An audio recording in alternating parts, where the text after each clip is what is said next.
Hey, Doug and Pat with another episode of the Wealthy Gym Owners. And today we're going to talk about the Wealthy Gym Owner Operating System. And this operating system, it's something that really is just kind of, I think, aggregated all the key components that we see successful gyms have. Obviously, you've, um, employed these or installed these in you know, all three of your gyms and will in all the future gyms to come. Our most successful clients all have these in place and humming along. And so we thought might be useful to just spend a little bit of time saying, okay, this is what successful gyms have in place. And it may not look exactly the same the way each of them executes on it, but they've got their version of this and they execute it consistently month after month. So, Doug, start to unpack those five if you don't mind. Yeah, we'll start with the first demand. Got to create demand for a business acquisition. We like the demand word, but I think that bucket before we even with a gym owner get into the strategies of marketing. I think with that, it's first most important to start with what is the market that you're like, who is the market you're going to serve, right? And getting crystal clear on to create demand for everybody in your market is a fight that I don't think is worth having. And so to try to be everything for everybody is arguably impossible unless you're, an Amazon or something like that. So for service-based businesses like ours, I think it's, dialing in what is your market position going to be? What is the client you're going to serve? And frankly, hopefully going a little bit deeper than just saying, "Hey, we're going to help people over 50." Because although that's a start, that's one characteristic, right? But what else is important about that market? And what are their pain points? What keeps them up at night? What are they looking for, et cetera?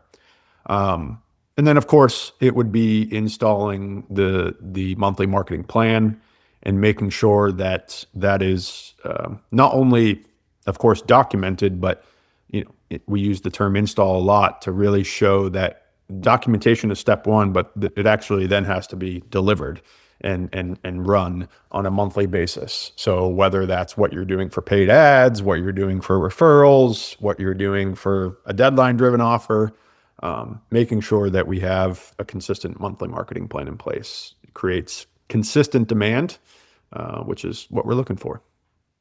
Yeah, I think the word demand, it's not used a lot in our industry, but I think that's, I mean, in many ways, it's what we all want, right? We want people to want us, right? We don't want to always feel like we're on the chase. We ultimately want to create a system where everybody knows who we are, what we're about, that fits in our target market, right?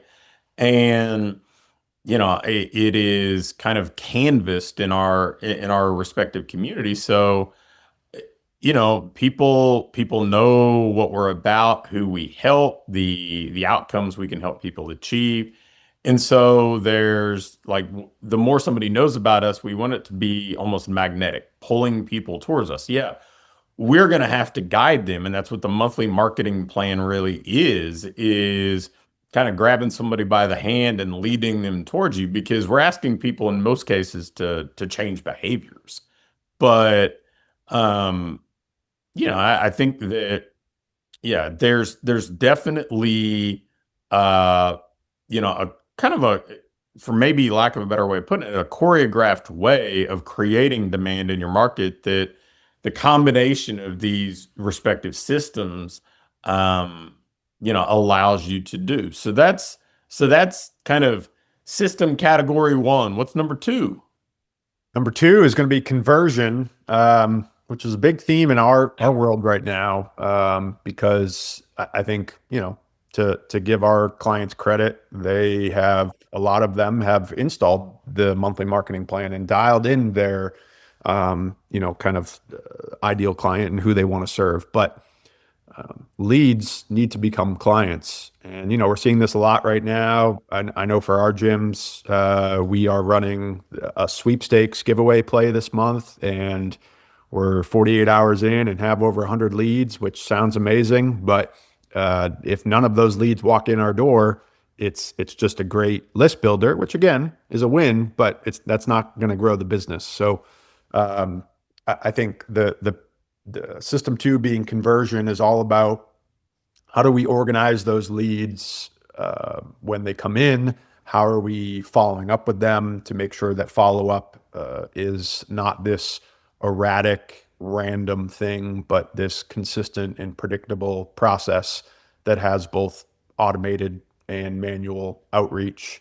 And then, of course, once they're in your door, we do have to sell them. So, what does the sales process look like to get them ideally right onto membership right away? So, this tends to be, I would say, eventually more important than system one. I mean, they're all equally important in the beginning, but this tends to be a little bit harder of a system to install simply because the follow up is both a science and an art, and takes a good chunk of time.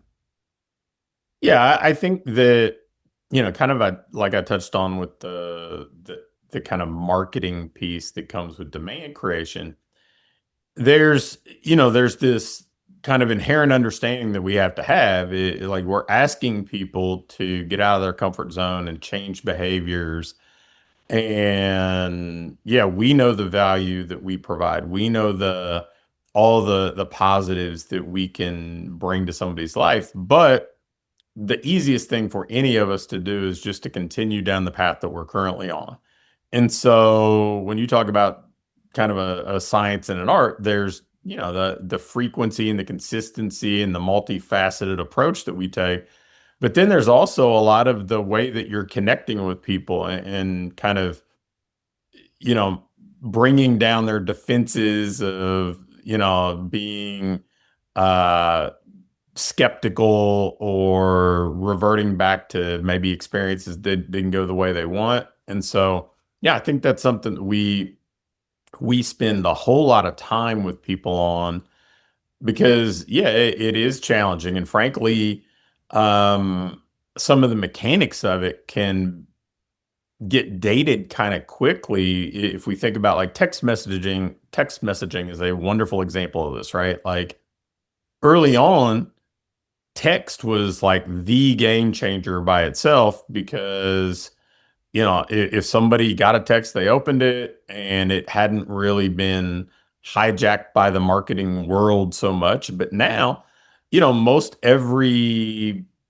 even moderately successful business has text as part of what they do. So it's not as novel. It's not thought of as much of a sacred communication space for people.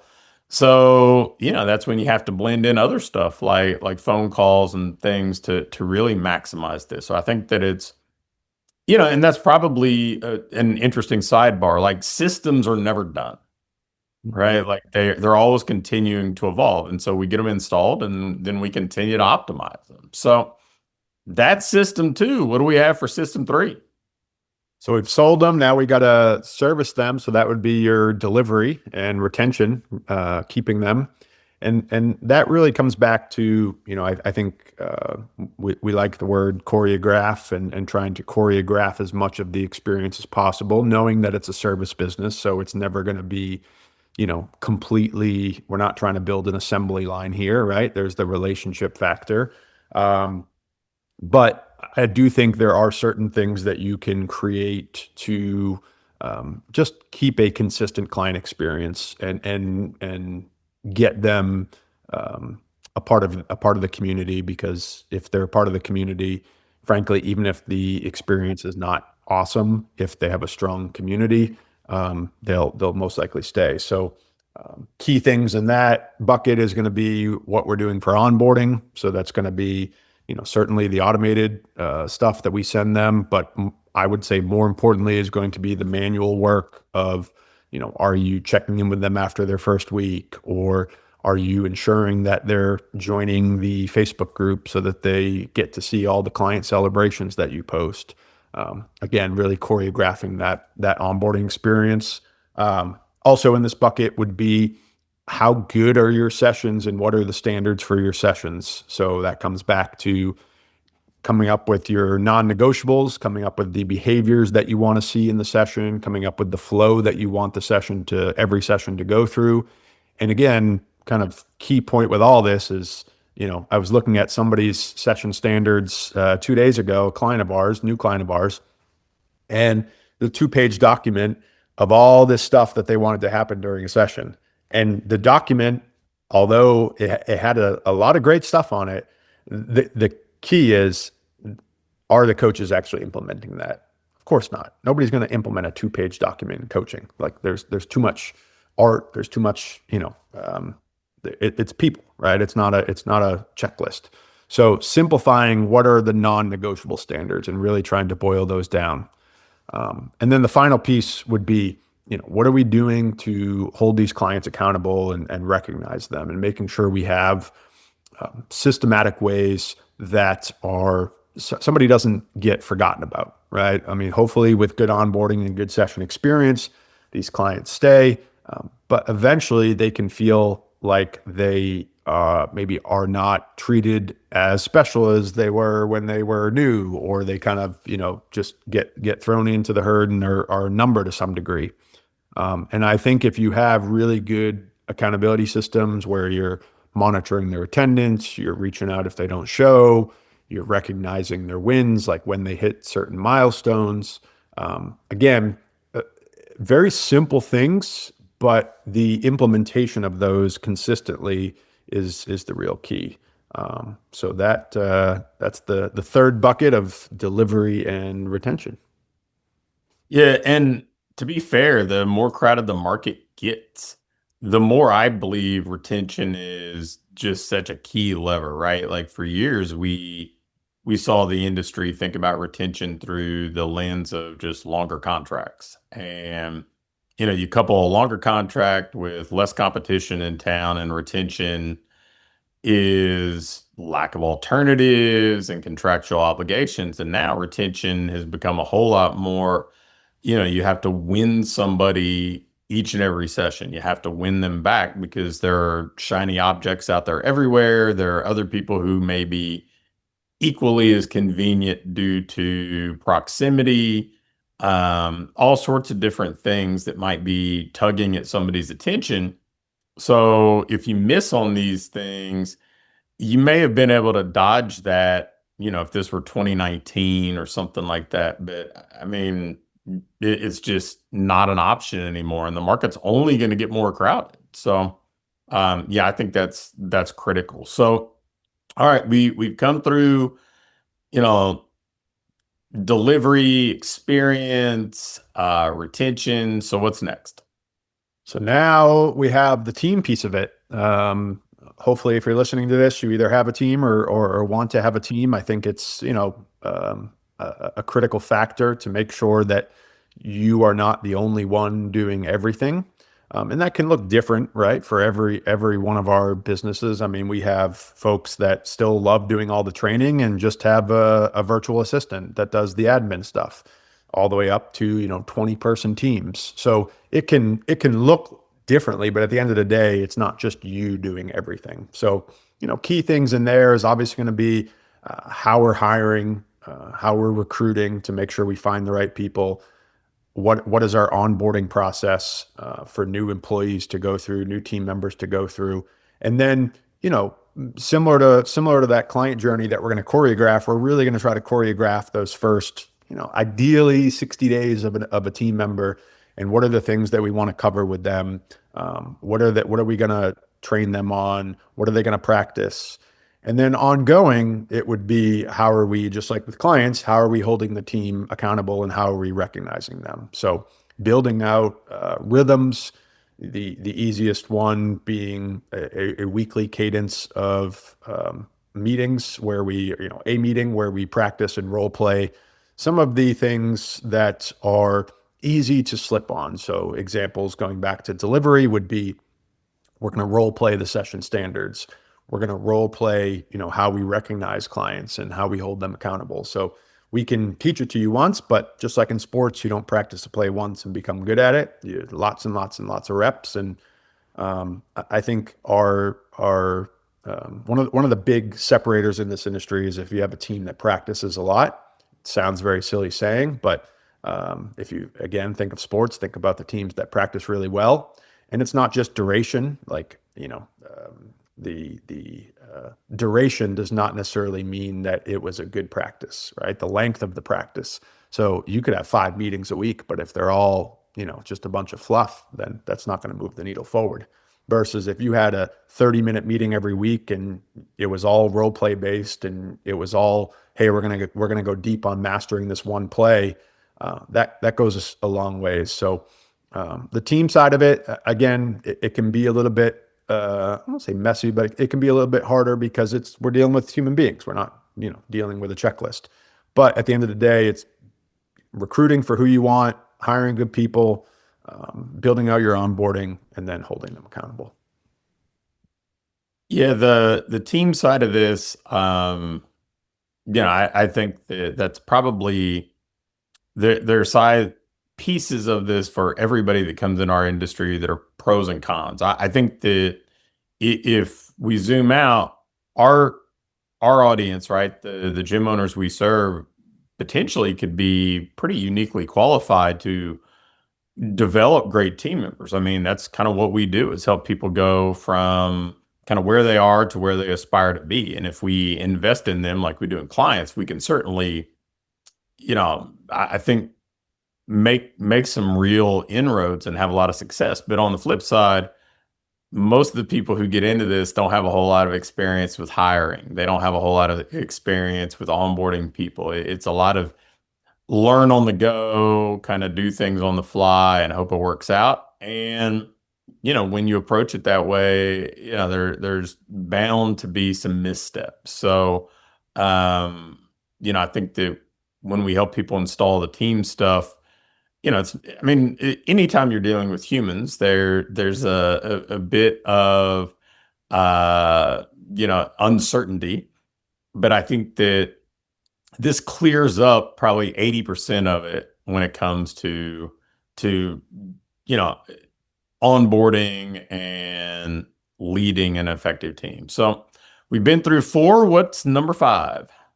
Yeah, the last one is, they say leaders eat last. The last one's all about you, which is the owner, and making sure that you take care of yourself and the long term of your business and your wealth. So owner control and wealth, really moving from that operator role where you're the one running the business to actually getting the benefits and living the life as an owner. Which is going to be a combination. First, at the base level, is going to be knowing your numbers. We're really, really big on having a scoreboard that you fill out weekly, and filling it out is step one, but then taking action on those numbers so that you can always know what is on track, what is off track, and which there's always going to be ones to fix, but at least which ones to fix. And having importantly, having a weekly cadence of that. Other things in this bucket would be, installing some type of profit first-esque or money management system where you're allocating a percentage of the business revenue towards profit to just build up in the beginning, any debt pay down, any cash reserves, and then long-term, getting into wealth building activities. The last 2 big ones, I think, in this bucket would be having we use a 6-week time frame, but having some type of plan in place for the short-term future. Don't spend a ton of time on, 3 years, 5 years, but at least, hey, what are the business priorities for the next 6 weeks? You should be able to, with this, zoom out enough to not be caught up in the recency bias of what's going on today or what happened yesterday, but looking forward, what do I need to put in place? Where does the business kind of, skate to where the puck is going? Thought process there with strategy and priorities. And then the final one is, and I think something that, we try to spend a time on, obviously, with the Wealthy Gym Owner brand, is making sure we are understanding that this is a cash flow business and not a cash out business, and that we are taking the profits, first of all, creating profits, and then secondly, taking those profits and putting them into vehicles that build wealth over time. So whether that be multiple locations, so now we have even more cash flow, or the index funds, real estate, whatever it may be, but making sure that we're not just feeding it right back into the machine that our business is. Yeah, I think that, sometimes it's almost like you get enough breathing room because you got some of the other stuff installed. And it's like, well, I've earned this. I deserve this. I'm going to, breathe a sigh of relief and have the stuff I want. And I think that's a million percent valid. I think that, as a business owner, you sacrifice a lot early, you deserve some rewards, but, you can't kind of just ignore the long term because, yeah, for every person who sells their gym for a windfall, there are 10 that get something from it, but certainly not enough that can be their entire retirement pot of gold. So, yeah, I think that's an interesting kind of balancing act that I think we spend definitely more time than most on, and and even in certain instances, collaborate with our clients on in partnerships to build those vehicles. So, yeah, well, hopefully you got something out of these systems that we install with our clients that we see the most successful gyms operate with, because whether or not we're working with you or you're doing this on your own, you're working with somebody else, like these aren't really Doug and Pat specific. These are just inherent throughout all effective businesses. They may have a different name, they may kind of manifest themselves in a different way, like when you see it. But I promise, every effective gym that has any sort of durability, and probably any effective business that has any sort of durability, is going to have these in place. So hopefully you got that as a takeaway. And if you have any questions, if there's anything that we can help with as far as what systems you have, what are missing, and maybe where you need to optimize, reach out. Love to help. And that's another episode of the Wealthy Gym Owners, signing off.